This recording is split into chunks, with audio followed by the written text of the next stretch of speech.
I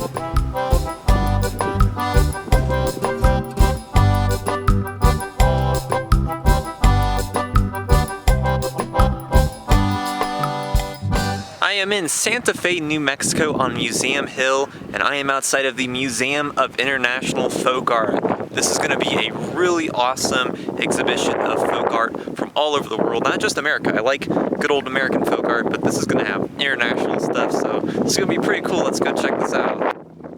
This building houses the world's largest collection of folk art, which comes in lots of different forms, shapes, and sizes.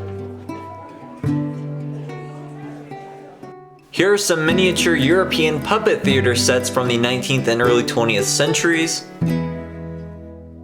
And first we're going to head into the Gerard Wing, home of multiple visions, a common bond.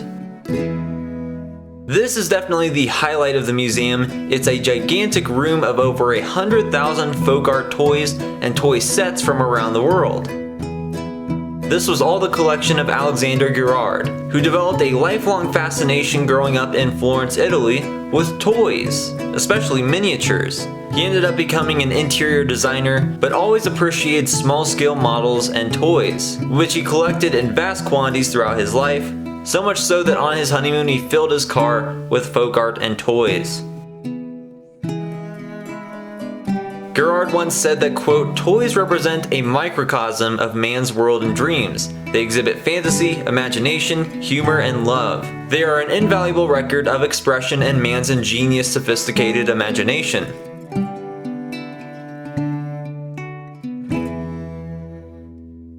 He clearly became quite a hoarder because this was all part of his collection.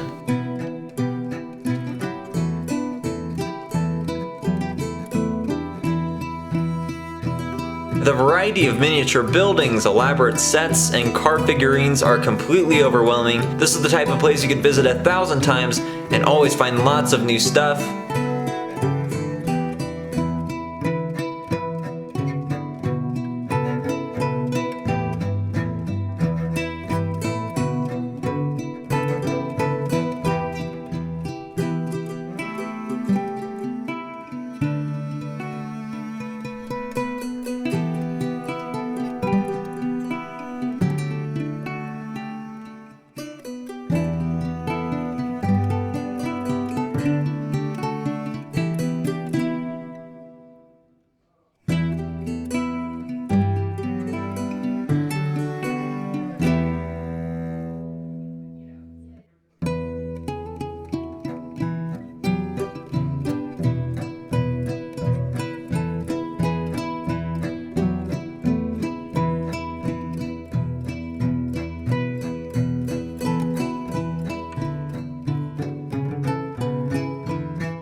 This is an incredible Peruvian village with a fiesta going on. There's a long procession of people following the image of the patron saint of the town.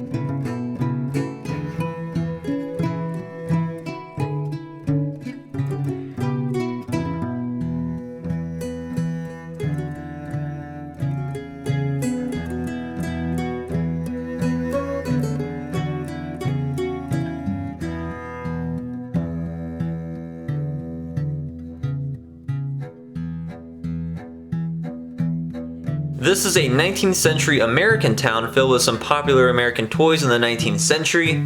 A lot of the buildings in this village are doll houses, which were first made in 16th century Germany, but weren't widely available until lithographic techniques were improved in the 19th century, which allowed for mass production. Metal toys were rare before this time, but they were commonplace by the 19th century.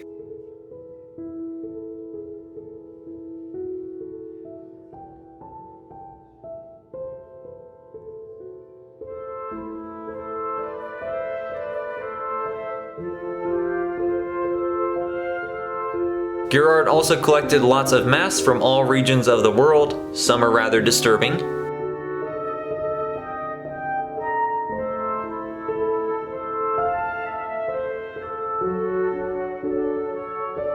There are also many weavings, pattern quilts, and tapestries from a wide range of cultures.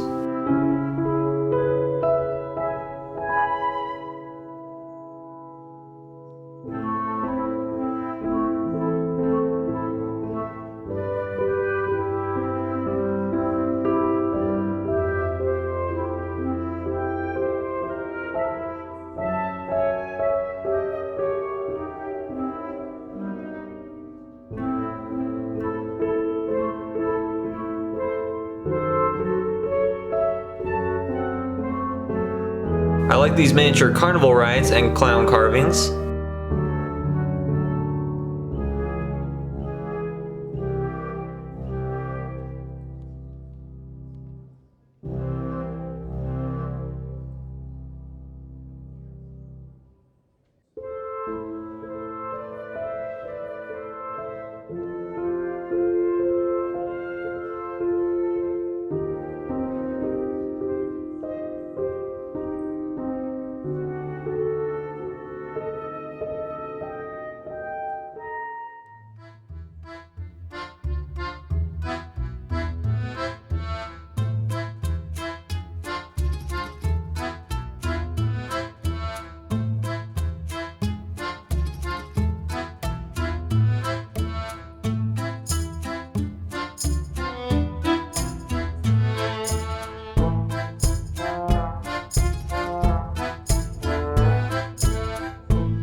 There are some Day of the Dead figurines.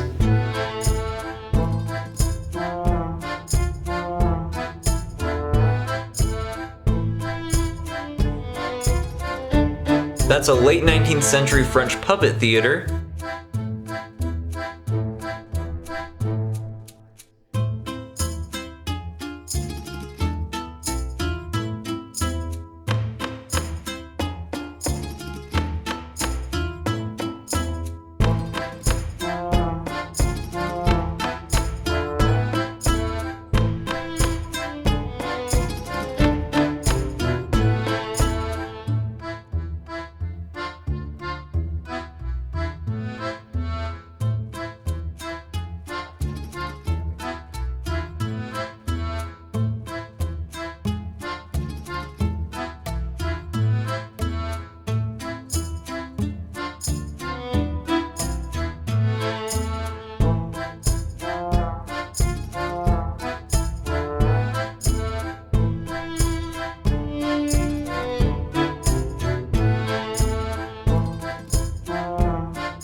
This is a Mexican market that is very detailed, especially considering its size.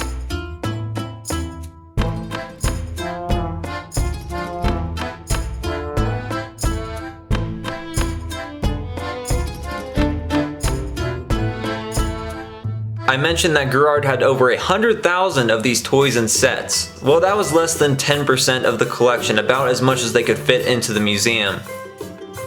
So the Girard wing is absolutely fantastic, hard to wrap my mind around. That is Ray the Wolfman and Agnes Vega the Cow Lady, or lovingly known as Elsie the Cow Lady. They were both made by Mary Bowman, and that is a cast of Elsie's head.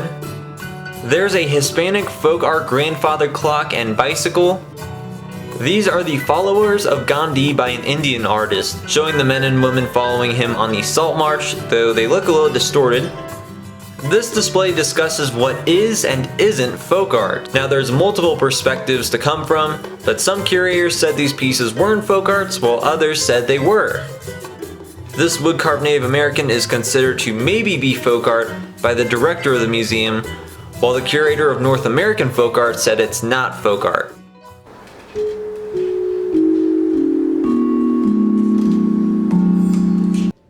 Okay, this one is kind of hilarious. A baby with a mustache. Come on, that's just plain silly.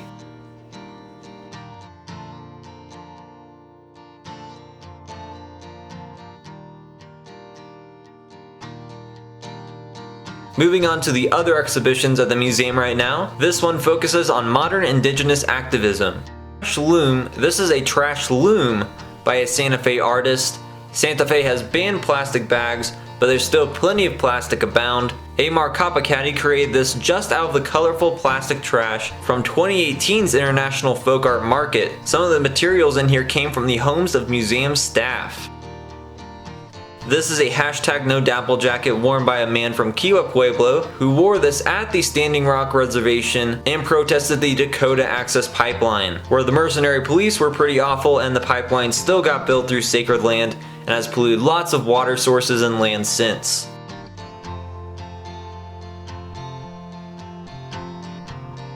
These are ceramic pieces made by native artists dealing with traumatic events.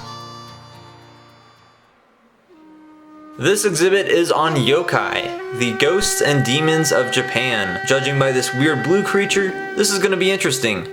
Yokai are creatures and monsters that are meant to be ghastly, but amusing, so not purely horrifying. The word yokai applies to monsters, demons, ghosts, shapeshifters, tricksters, and anything supernatural or mysterious. Yokai have been around since ancient Japan, but have found an increasingly important role in theater, storytelling, print art, and even games in the past 4 centuries. The folklore behind some of these specific monsters have persisted for centuries in Japan. The earliest monsters featured here are from the Edo period, starting in 1603, and they go to the present.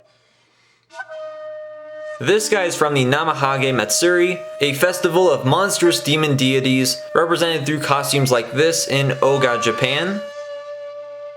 This is a scroll from the early 17th century. The gruesome scene here shows the Shuten Doji, a charming yet demonic creature who kidnaps, enslaves, and eats men, women, and children. That mask is a Tengu, a yokai in the form of a mountain goblin with a red nose. In early Japanese Buddhism, the Tengu is depicted as a monk who convinced people not to join other Buddhist groups. This is the Kitsune, a fox shapeshifter known for his cunning behavior. This is a Yushioni Matsure from the annual Cow Demon Festival in Uwajima, where they make 22 18-foot high cow demons like this for a parade, dance, and battle. This is the House of 100 Ghost Stories, a small walk-through haunted house here in the museum. During the Edo period, people would actually make little walk-through haunted houses like this to tell ghost stories. This is actually the precedent for modern walk-through haunted houses, popular here in America and elsewhere.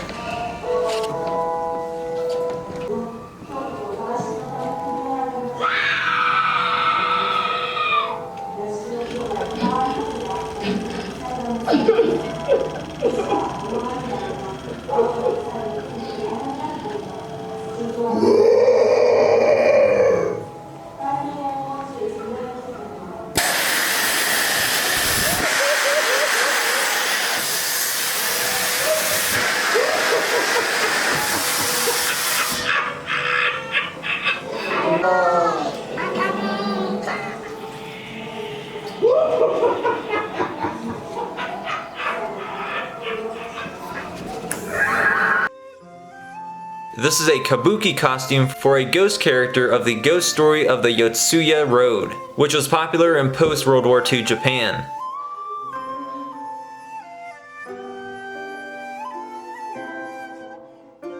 This is a terrifying puppet of Kiyohime, based on the legend of the Dojoji Temple, where Kiyohime falls in love with a guy who's not interested, so she transformed into this serpent demon, slithered under the bay, and coiled him and spit flames on him until he burnt to ashes. This is a Kagura mask. Kagura is one of the oldest performance traditions in Shintoism. This is a Kamishibai, a paper drama which was a form of Japanese street storytelling in the early 20th century and was a precursor to anime. This is a modern Hayaki Yagyo book in the form of screens.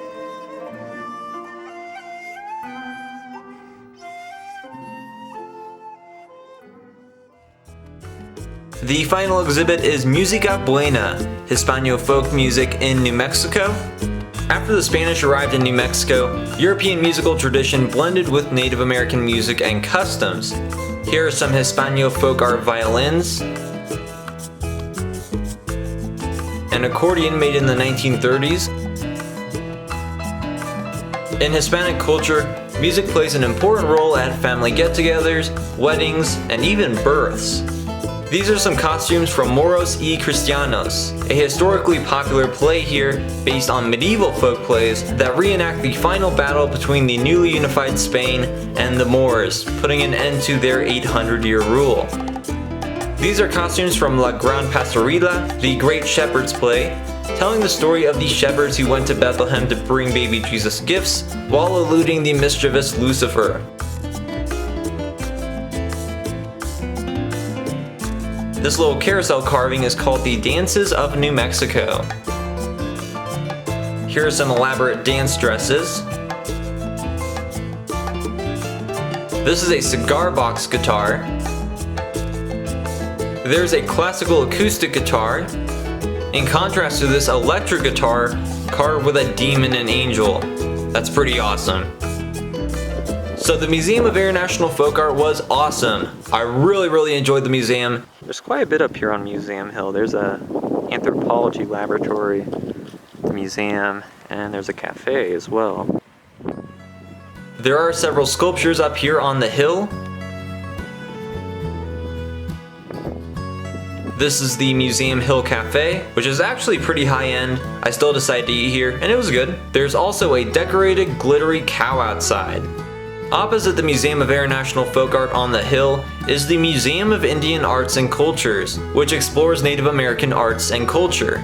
I was planning on visiting this museum, however I found out upon arrival that they do not allow photography inside, which is a pretty lame rule. Since I was on a fairly tight schedule, I decided not to go in. However, I did visit the other two museums on Museum Hill, the Museum of Spanish Colonial Art and the Wheelwright Museum of the American Indian, and I have separate videos on both of those.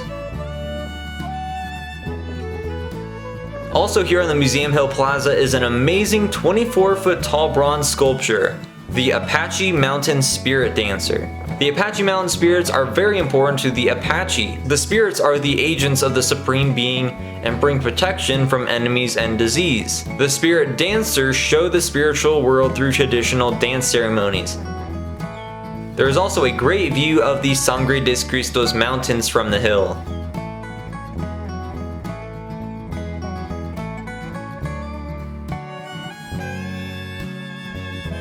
Please check out my other Santa Fe videos, and thanks for watching.